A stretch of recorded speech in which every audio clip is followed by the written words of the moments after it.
Expectancy theory suggests that motivation is impacted by people's perceptions of the situation. First, they need to believe that they can learn to perform some task, what we call expectancy. They expect to be able to do something.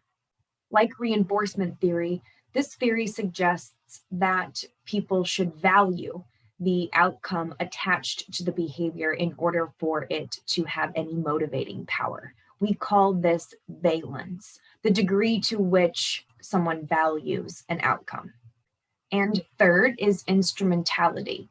They need to believe that their performance is instrumental to receiving the reward. In some situations, people can get the reward without actually having to do the behavior.